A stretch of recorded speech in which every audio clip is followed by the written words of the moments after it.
Good morning, students. Motion along one dimensions. So today we are going to talk about the motion along one dimensions, average velocity, and then average acceleration, instantaneous acceleration. இது பத்தி தான் இந்த கிளாஸ்ல பார்க்க போறோம். Velocity means rate of change of displacement, that is called as velocity. So here average velocity means if a particle moves in one dimension, say for example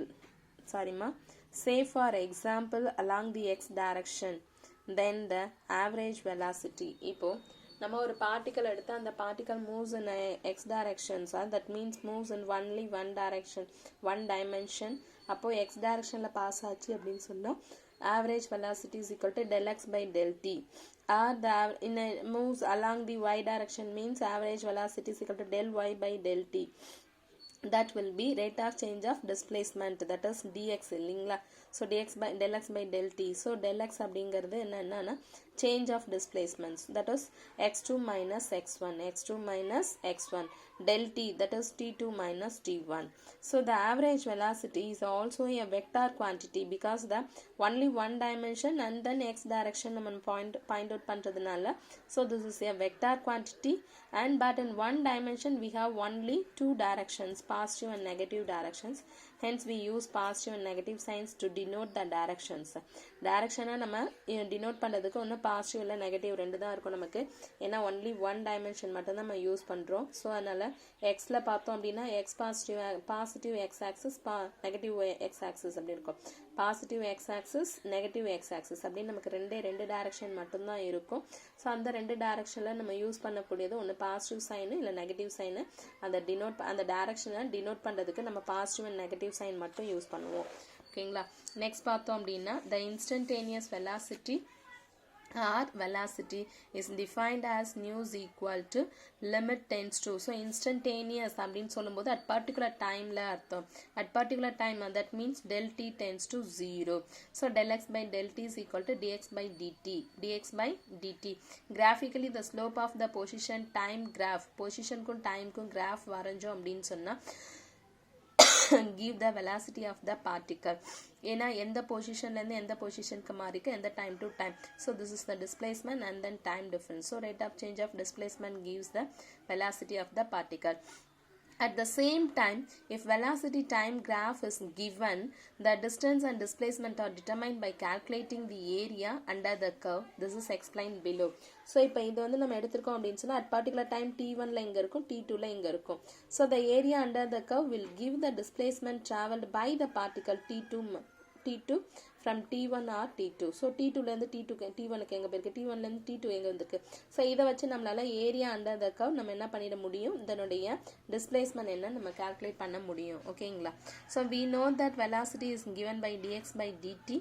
Therefore we can write dx equal to v into dt. By integrating both sides we find out the displacement. So x1 to x2, t1 to t2 அப்படி நம்ம integrate பண்றோம் அப்படின்னு சொன்னா, integration means வந்து நான் சொன்னேன் இன்டகிரேஷன்னா என்ன பண்ண போறோம் அப்படின்னா dx இன்டகிரேட் பண்ணா xன்னு கிடைக்கும். ஸோ இதை மேக்ஸ்ல ரொம்ப டீட்டெயிலாக எக்ஸ்பிளைன் பண்ணும்பொழுது இந்த சிம்பிள் இன்டகிரேஷன் உங்களுக்கு ரொம்ப ஈஸியாக புரிஞ்சிடும். ஓகேங்களா.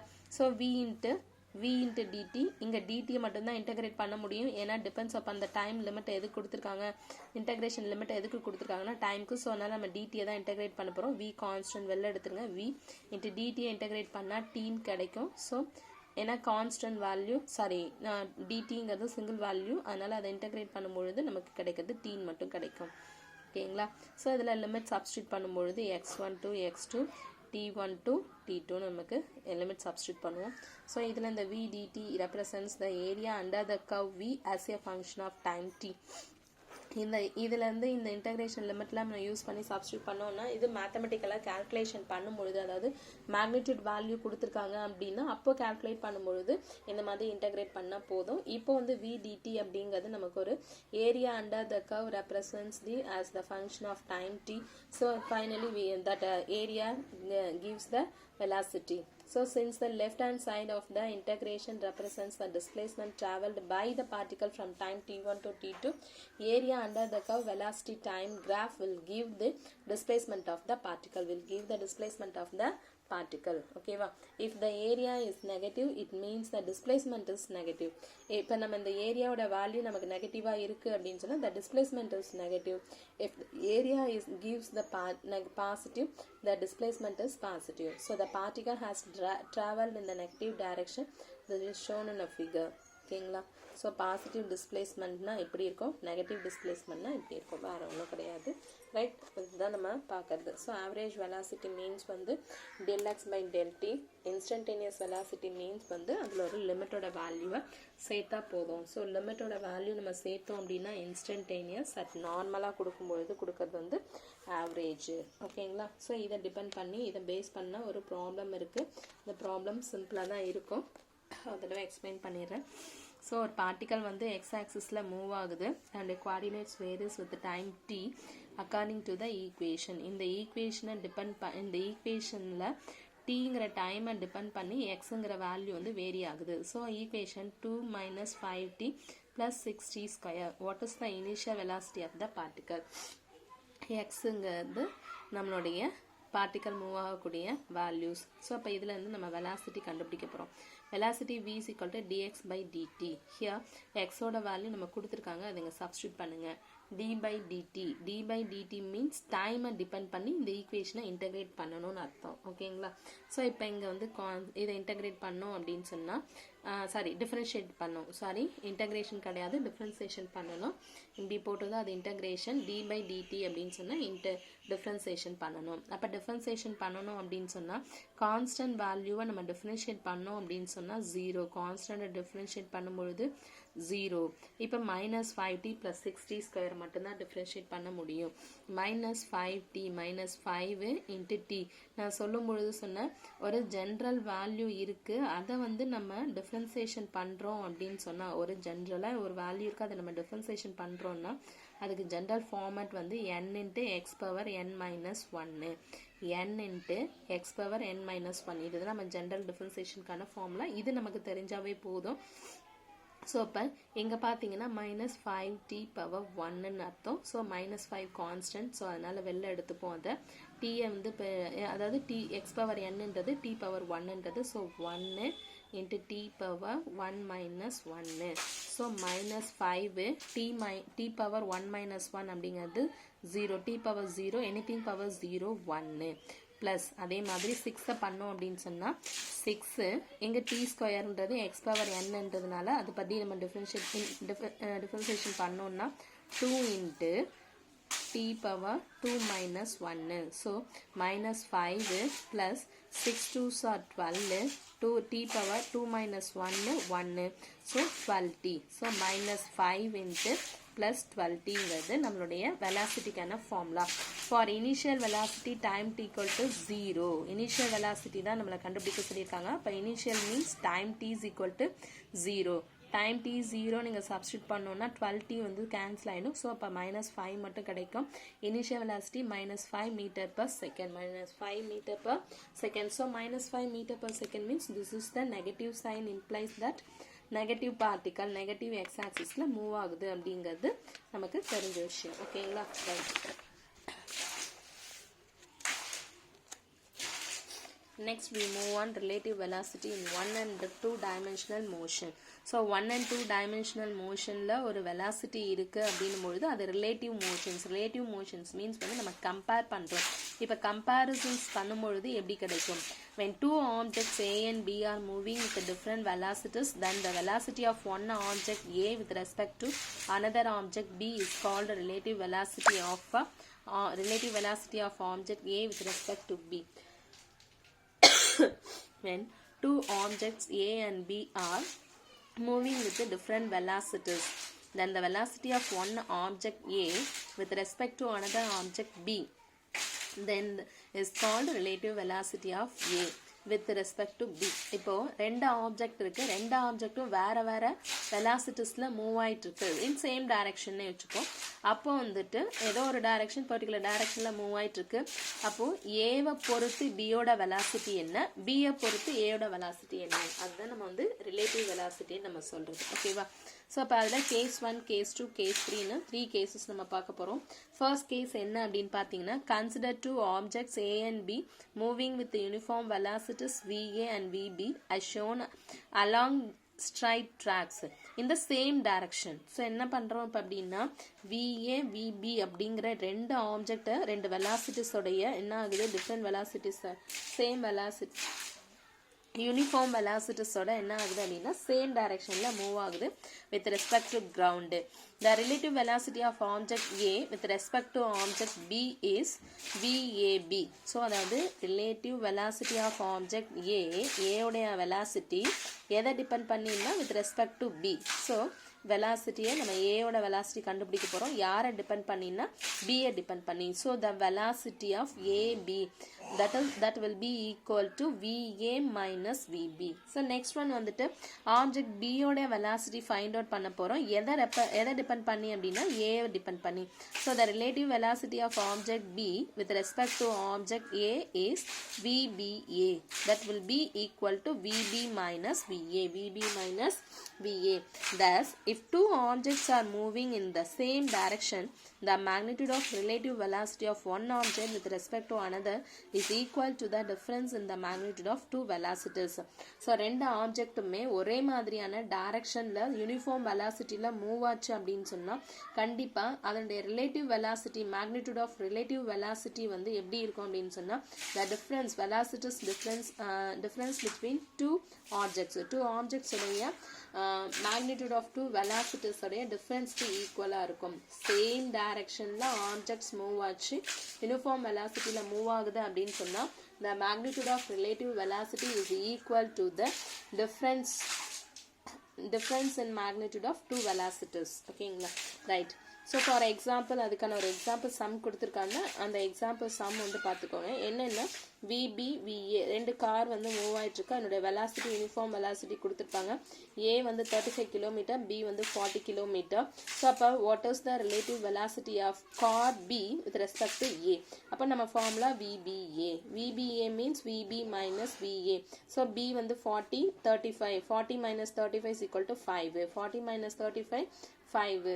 ஸோ திஸ் இஸ் த நம்மளுடைய ரிலேட்டிவ் வெலாசிட்டி. ஸோ அதுவும் எந்த டைரக்ஷனில் மூவ் ஆகுது அப்படின்னு சொன்னால் பாசிட்டிவ் டைரக்ஷனில் மூவ் ஆகுது. இங்கே ஈஸ்ட் வெஸ்ட் அந்த மாதிரி நம்ம கொடுத்துருக்காங்க அப்படின்னு சொன்னால் அதை டிபெண்ட் பண்ணி போகுது ஈஸ்ட் டைரக்ஷனில் டியூ ஈஸ்ட்னு கொடுத்துருக்காங்க. ஸோ அப்போ டெஃபினட்டாக நம்மளுடைய கார் எந்த டைரக்ஷனில் தான் மூவ் ஆக போகுது அப்படின்னு சொன்னால் to a passenger in car B the car A will appear to move westwards with a velocity of 5 kilometre per hour. 5 kilometer per hour. ஓகேங்களா? வெஸ்ட் டைரக்ஷனில் நமக்கு கார் வந்து மூவ் ஆகிட்டு இருக்கும். ஸோ நெக்ஸ்ட் ஒன் பார்த்தீங்க அப்படின்னா கேஸ் 2 என்ன அப்படின்னா கேஸ் 1ல ரெண்டு ஆப்ஜெக்ட் மூவ் ஆகுது uniform velocity in same direction. இப்போ வந்து இன் ஆப்போசிட் டைரக்ஷனில் மூவ் ஆகுதான் நம்ம எடுத்துக்க போகிறோம். ஸோ VA VB இப்போ இந்த ரெண்டு வெலாசிட்டிஸ் ஆப்ஜெக்ட்ஸும் என்ன ஆக போகுதுன்னா ஆப்போசிட் டைரக்ஷனில் மூவ் ஆகும். So opposite direction means this is the positive X axis, this is the negative X axis. அப்போ என்ன ஆகும், நம்மளுடைய ஃபார்முலா ஆல்ரெடி நம்ம எடுத்துக்கிறோம் அப்படின்னா ரிலேட்டிவ் வெலாசிட்டி VA VB நம்ம எடுத்துக்கிறோம் அப்படின்னா VA மைனஸ் VBன்னு போட்டோம் இல்லையா? இப்போ இங்கே என்ன ஆகும் அப்படின்னா VA மைனஸ் ஆஃப் மைனஸ் VBன்னு போடும்போது மைனஸ் இன்ட்டு மைனஸ் ப்ளஸ்ன்னு மாறிடும். So VA plus VB. So the velocities வந்து ஆப்போசிட் டைரக்ஷனில் போகுது அப்படின்னு சொன்னால் right with respect to velocity of object B with respect to A, அப்போ VBA is equal to minus VB minus VA which is equal to minus of VA plus VB. So if two objects are moving in opposite directions, the magnitude of relative velocity of one object with respect to other is equal to the sum of magnitude of their velocities. அப்போ அதனுடைய ஒரே டைரக்ஷனில் இருந்துச்சுன்னா difference of their velocities வேற different direction, that means opposite directionல இருந்துச்சு அப்படின்னு சொன்னால் sum of and opposite same direction இருந்தால் difference, ஆப்போசிட் டைரக்ஷனாக இருந்தால் அடிஷன். Okay right. கேஸ் 3 என்ன அப்படின்னு பார்த்தோன்னா, consider the velocities VA and VB at an angle theta between their directions. Then the relative velocity of A with respect to B is VA VB is equal to VA minus VB. So இதை வந்து நம்மளுடைய parallelogram angle parallelogram லாவை இங்கே நம்ம use பண்ணோம் அப்படின்னு சொல்லும்போது the magnitude and direction VAB is given by, அதாவது சப்ட்ராக்ஷனுக்காக நம்ம பார்த்தோம், ரெண்டு வெக்டாரோடைய சப்ட்ராக்ஷன் எப்படி பண்ணுவோம் நம்ம பார்த்தோம் இல்லையா. ஸோ அந்த ஃபார்முலாவை இங்கே யூஸ் பண்ணிக்கோங்க. velocities of AB is equal to square root of VA square plus VB square minus 2VA VB cos theta. இதே அடிஷன் போது இங்கே ப்ளஸ் வரும். And then tan alpha is equal to VB sin theta divided by VA minus VB cos theta. இது ரெண்டுமே நம்ம எங்கேருந்து எடுத்துருக்கோம் அப்படின்னா parallelogram law வந்து subtraction of two vectors அதுலேருந்து நம்ம எடுத்திருக்கோம். ஓகேங்களா. இப்போ வந்து டிஃப்ரெண்ட் ஆங்கிள் அப்படின்னு சொல்லியிருக்கோம். சப்போஸ் தீட்டாவோட வேல்யூ 0 இருந்தால் எப்படி இருக்கும், தீட்டாவோட வேல்யூ 180, தீட்டாவோட வேல்யூ 90. ஸோ அந்த மாதிரி நம்மளுடைய வேல்யூஸ்க்கு ஆங்கிளோட வேல்யூ சேஞ்ச் ஆச்சுன்னா எப்படி இருக்குங்கிறத நம்ம பார்க்க போகிறோம். Okay theta is equal to 0, theta 0னா sin 0 0, cos 0 1. So the bodies move along parallel straight lines in the same directions. Right. அடுத்தது பார்த்தீங்க VAB is equal to VA minus VB in the direction of VA. Obviously VBAன்றது VB minus VA அப்போ VB டைரக்ஷனில் போகும். So நம்ம எதை எடுத்துக்க போகிறோமோ அவங்களுடைய டைரக்ஷன்லேருந்து அவங்க மூவ் ஆகுவாங்க. ஓகேங்களா. 180 எடுக்கிறோன்னா 0 180 போது ஜஸ்ட் அதுக்கு both sides the bodies move along parallel straight lines in opposite direction. parallel straight lines in opposite directionல மூவ் ஆகும். அப்படி பார்க்கும்பொழுது ரெண்டையுமே நம்ம ஆட் பண்ணி கொடுப்போம். ஓகேங்களா. ஆப்போசிட் டைரக்ஷன் பொழுது அடுத்தது if two bodies are moving at right angles to each other theta is equal to 90 degree. theta is equal to 90 means cos 90 ஓட வேல்யூ வந்து 0. ஸோ அதனால VA VB ஸ்கொயர் மட்டும்தான் கிடைக்கும் நமக்கு. Next one consider a person moving horizontally with velocity VM. let rain fall vertically with velocity VR. An umbrella is held to avoid the rain. Then the relative velocity of the rain with respect to the person is, நம்ம எப்படி use பண்ணணும் அப்படின்னு சொன்னால் VM VR அப்படிங்கும்பொழுது so இந்த இது நம்ம use பண்ணுறோம் அப்படின்னா, அதாவது ஒரு எக்ஸாம்பிளுக்காக நம்ம யூஸ் பண்ணுறோம்னா VRM is equal to VR minus VM. therefore ஏன்னா 90 டிகிரி அப்படின்னும் பொழுது நம்ம பேரலாக நம்ம எடுத்துக்கிறோம் அப்படின் போது அப்போ நம்மளுடைய ஃபார்முலா வந்து தேர்ட் கேஸில் நம்ம எடுத்துக்கிற ஃபார்முலா தான் நம்ம இங்கே யூஸ் பண்ணுவோம். ஸோ அதை யூஸ் பண்ணும்போது theta is equal to tan inverse of VM by VR with the vertical as shown in a figure. Vertical தான் நமக்கு வரும்பொழுது, ஸோ வெர்டிக்கல் மீன்ஸ் வந்து 90 டிகிரி நம்ம எடுத்துக்கிறோம். பேரலில் 90 டிகிரி எடுத்தோம் அப்படின்னா நமக்கு வந்து வெர்டிக்கலாக வரும். ஸோ திஸ் இஸ் ஏன்னா நம்ம இவர் இந்த டைரக்ஷனில் மூவ் ஆகிட்டுருக்காரு அண்ட் தென் வருது அப்போது ரைட் ஆங்கிள்ஸ். ஸோ அதனால் இந்த ஃபார்முலாவை நம்ம யூஸ் பண்ணிக்கிறோம். ஓகேங்களா. Thank you students.